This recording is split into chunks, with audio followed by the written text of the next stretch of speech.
Veldi og rætur eru aðgerðir sem eru andstæðar hvor annarri og ég búinn að afmarka þær hérna á reiknivélinni hvar þær eru. Þetta er hafðar mjög nálægt hvor annarri. Hér er til dæmis veldahnappurinn og hér er rótahnappurinn. Hér er annað veldi, hér er kvadratrót, hér er þriðja veldi og hér er þriðja rót. Nú hafði ég hugað til að komast í aðgerðirnar fyrir ofan, þessar brúngulu aðgerðir, þá þarftu að ýta á shift-hnappinn á undan. Nú, reiknivélarframleiðendur voru fljótir að fatta það að algengustu aðgerðirnar sem menn voru að gera þegar koma veldi og rótum var annað veldi og kvadratrót. Það þýddi að þeir voru fljótir að búa til flýtihnappa. Þennan hnapp hér, x í öðru veldi og þennan hnapp hér, kvadratrót. Þetta virkar bara sem sagt í öðru veldi og önnur rót. Þetta voru algengustu hnapparnir sem menn voru að nota, algengustu aðgerðirnar sem menn voru að nota í veldum og rótum, þannig að þeir bjuggu til flýtihnappa. Þeir voru líka fljótir að fatta að næst algengasta aðgerðin var þriðja veldi og þriðja rót. Þannig að þeir bjuggu líka til flýtihnappa fyrir það.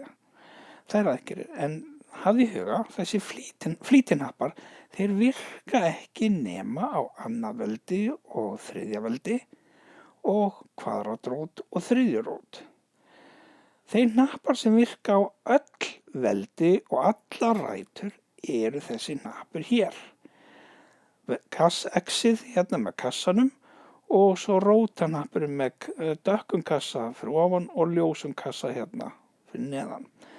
Þarna getur við sett í hvað veldi sem er og getur tekið hvaða rót sem er. Þannig að þessi hnappar hér, sem ég merkt hér, eru flýtihnappar sem er alltaf að nota endurum og eins þegar það á við. En ef þú vilt nota hnappa sem virka alltaf, þá hvet ég þig að nota þessa hnappa hér. Þeir henta fyrir öll veldi og allar rætur. Og við skulum æfa okkur aðeins. Pröfaðu að stimpla 5 í annað veldið með að nota flýtihnappinn. Þá stimplar bara 5 og ýtir á hnappinn og þá færðu út 25. Skrifum hérna 25. Ef ég hins vegar ætla að taka 5-una og setja hérna í fjórða veldi, þá virkar þessi flýtihnappur hér ekki neitt og ekki heldur x í þriðja veldi. Þannig að þá verð ég að nota þennan hnapp hér og þá stimpla ég 5-una fyrst inn, ýti svo á hnappinn og í staðinn fyrir kassan skrifa ég fjarkan, ýti svo á samsemmerki og þá fæ ég út 625. Ræturnar hins vegar eru akkurat öfu aðgerð með veldin.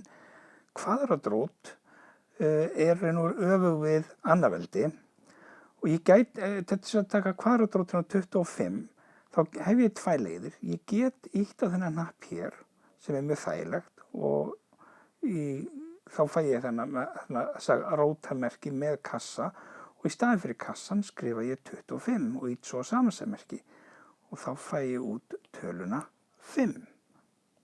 Ljómandi. Ég gæti líka, ef ég vildi, nýtt þennan hnapp hér. Og til þess að komast í hann, þá ýti ég á shift-hnappinn og þennan hnapp hér, þá fæ ég út þetta rótamerki með 2 kössum. Lituðum og ólituðum.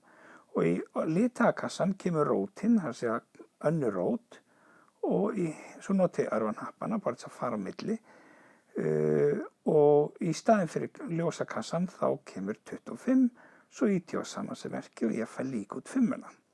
Pínu flóknari aðgerð en virkar samt. En ef ég ætli hins vegar að taka fjórðu rótina af 625, þá get ég ekki nýtt þennan flýtihnapp hér og ekki heldur þriðju rótina sem er hérna fyrir ofan. Ég verð að nota þennan hnapp hér, þessa aðgerð hér. Þannig að ég ýt þá á shift-hnappinn og þennan hnapp hér, þá fæ ég þessa rótaðgerð með 2 kössum. Í dökka kassan skrifa ég fjarkan, en í ljósa kassan þá skrifa ég 625, ýt svo samansemmerkið og þá fæ ég út töluna